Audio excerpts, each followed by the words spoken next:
বাবা তুমি আমাকে ক্ষমা করে দাও। আমি তোমাকে অনেকবার বলতে চেয়েছিলাম, কিন্তু তুমি আমার কোনো কথা শোনোনি। তুমি কখনো মার কথাও শুনতে চাওনি। তুমি শুধু চেয়েছিলে টাকা, টাকা আর টাকা। আমি একটা সাধারণ ছেলেকে ভালোবেসেছিলাম। আমি জানতাম আমি জানতাম তুমি তাকে কোনো দিন মেনে নিতে পারবে না। তাই আমি বাধ্য হয়ে ওর হাত ধরে চলে এসেছি বাবা।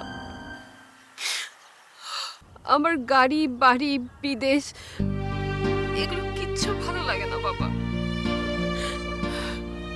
বাবা তুমি কখনো জানতে চাওনি আমার কি ভালো লাগে, আমি কি পছন্দ করি, আমি কি চাই, আমার কি ভালো লাগে।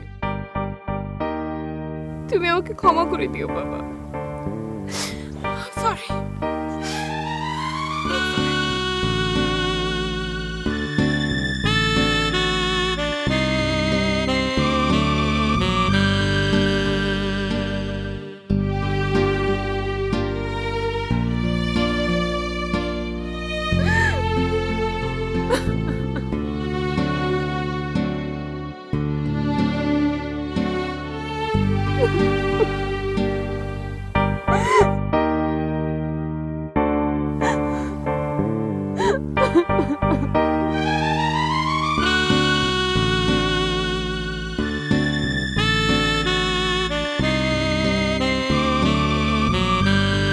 আমার মেয়ে কোথায়?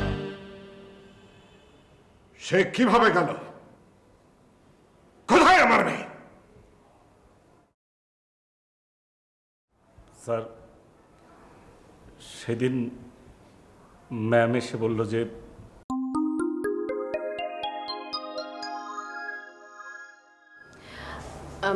Excuse me mister bodyguard, yes madam. আপনি ওদিকে তাকিয়ে কেন কথা বলছেন? আমার দিকে তাকান। Yes ma'am. ম্যাম কি? আপনি আমাকে ম্যাম ডাকবেন না, ফারিয়া বলে ডাকবেন। আর ফারিয়া বেশি লম্বা লাগলে ছোট্ট করে ফারা বলে ডাক। ওকে ফারা। গুড। ফারা, কিছু মনে না করলে একটা কথা বলতাম। আমার এক পরিচিত মানুষ ছিল, তার নাম ছিল সারা। আপনার ফারা শুনে সারার কথা মনে পড়লো। Good good. শুনুন, আমি আপনার সাথে একটু লং ড্রাইভে যেতে চাই, আপনার কোনো আপত্তি নেই তো? আমার সাথে কিন্তু আমার একটা বান্ধবীও থাকবে, মুনা। একটা কাজ করি ফারা, আমরা ওই যে আরেকটা বডিগার্ড আছে যে দুলাল, ওকে নিয়েছি। না না না না না না না, he is so boring, I don't like him. শুধু আপনি চলেন আমাদের সাথে একা। স্যার যখন বাড়ি থেকে আসবে তখন যদি দুলাল কিছু বলে ফেলে, সঙ্গে নিন, অসুবিধা কি? তাছাড়া আপনার বান্ধবী মোনা তো সঙ্গে আছে, নেই? প্লিজ।